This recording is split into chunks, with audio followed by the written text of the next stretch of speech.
D'accord, je recommence.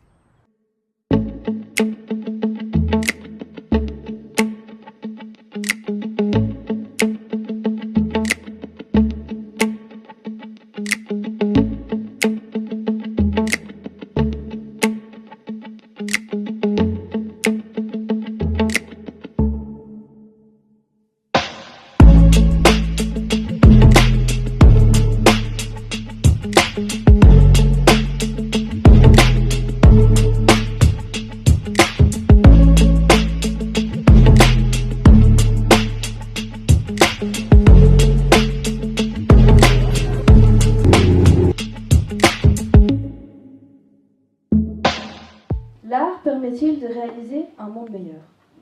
Mesdames, messieurs, je me pose alors la question, qu'est-ce que l'art? Oui, qu'est-ce que l'art? Où peut-on alors poser le commencement comme la fin de l'art? Si, depuis le commencement, on ne sait déjà pas définir ce qu'est l'art.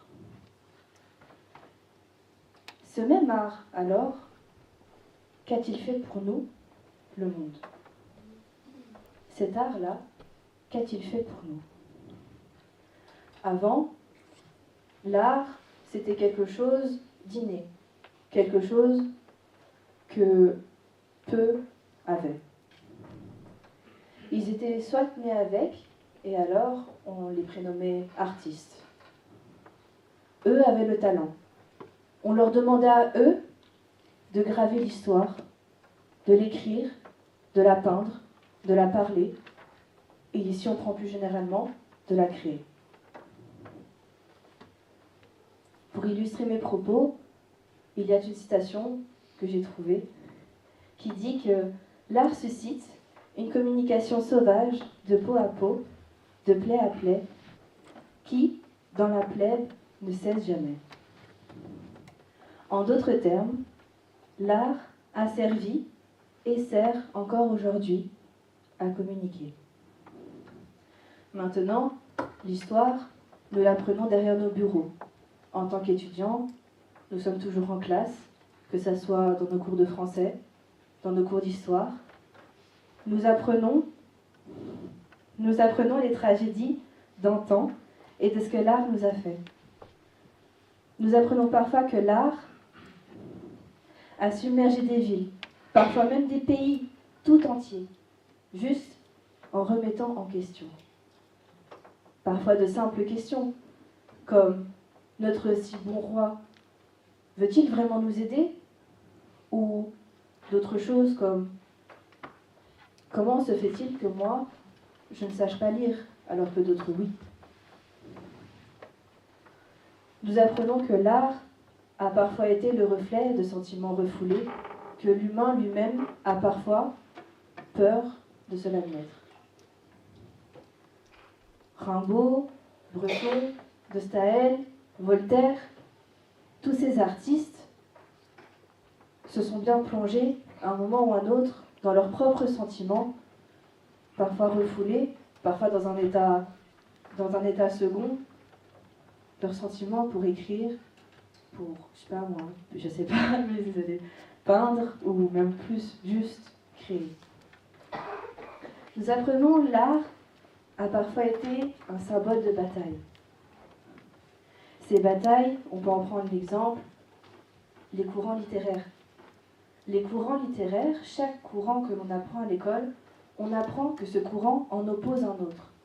Pourquoi cela? Cela, car les idées diffèrent.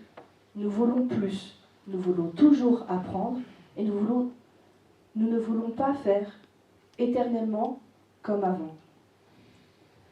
On peut prendre alors, je peux vous dire que le surréalisme est né de têtes de filles qui n'étaient pas en accord. Alors, c'est ici qu'on a vu que le surréalisme est né du dadaïsme.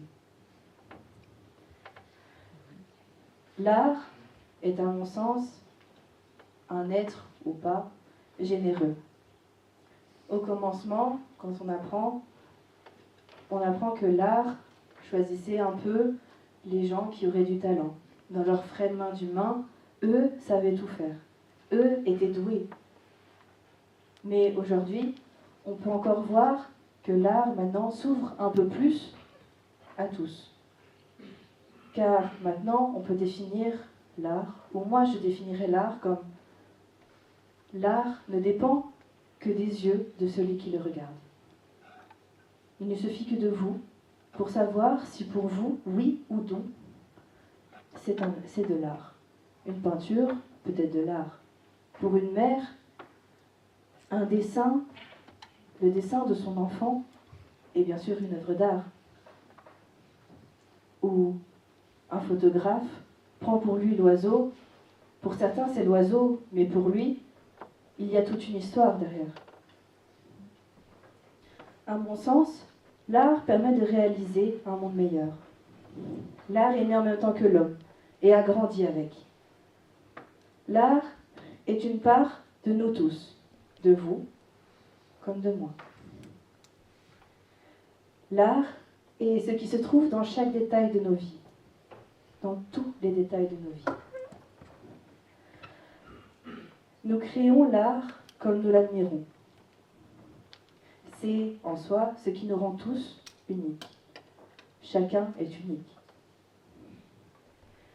J'ai dit alors que l'art, dans le monde d'hier comme dans celui de demain, nous utiliserons encore et toujours l'art comme une arme, comme un porteur de voix, pour chambouler et pour changer les idées, car nous avons besoin d'avancer. Toujours besoin d'avancer. Il ne suffit d'un rien pour avancer. Une peinture, une photo, une sculpture, un discours. L'art est un acte. Il suffit juste de le réaliser. Merci de votre écoute.